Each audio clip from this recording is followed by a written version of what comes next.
Kisha takikardi, sikur të kisha luajtur 122 minuta, frymëmarrje, dridhje, djersitje, pastaj frymëmarrje me ndërprerje, të mbështesë së shindërin, të jep probleme me zemrën.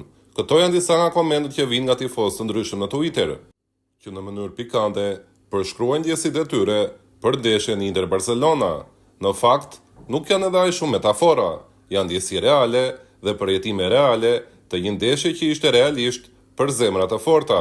Pikat kulminante ishin të pafundme për interistët. Goli i Açerbit në fund, goli i Fratezit në shtesë dhe pastaj pritja fantastike e Sommer ndaj Yamal. Rajet e zemrës rriten në këtë moment, ka pak oksigjen dhe mund të keni probleme serioze, thot një tjetër specialist mjekësor në Twitter, duke u kujdesur edhe për shëndetin e tifozëve. Nuk është shaka, ka studime që tregojnë se zemrat e tifozëve vendosen në sprov gjatë një ndeshje futbolli, më sakt, gjatë një momenti kulminant të një evenimenti, si në finalet e Champions League, botrorit, europianit, pra në situatat të tilla.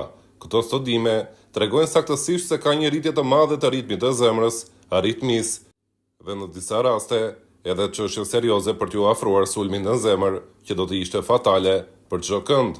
Një studim është botuar në revistën amerikane të kardiologjisë, që ka analizuar më nga afër këtë rrezik, i cili në pamje të parë mund të duket qesharak, por nuk është edhe aq.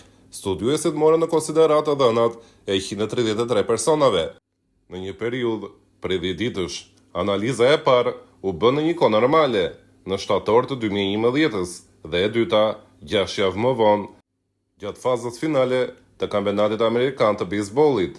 Gjatë fazës së play-offit, pajisjet e montuara zbuluan pothuajse 2 fishin e aritmive në krahasim me periudhën e kontrollit.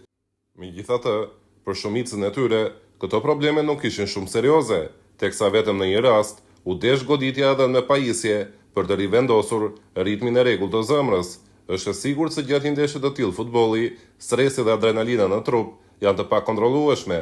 Në një raport të BBC-s, në ndeshjen e botrorit ku Gjermania shkatërroi 7-1 Brazilin, është bërë një analizë me shumë tifozë të Brazilit, ku ka rezultuar se nivelet e hormonit të kortizolit ishin rritur në mënyrë dramatike. Futbolli nuk është vetëm një lojë, është shumë më tepër se kaq. Kjo shihet mjaft qartë edhe nga studime të tilla që tregojnë përjetimin e madh që kanë tifozët për një ndeshje dhe sigurisht pasojat që në raste të rralla mund të jenë edhe fatale. Inter Barcelona ishte njëra prej atyre ndeshjeve që mund të shkaktonte një përjetim të këtij niveli deri në fatalitet.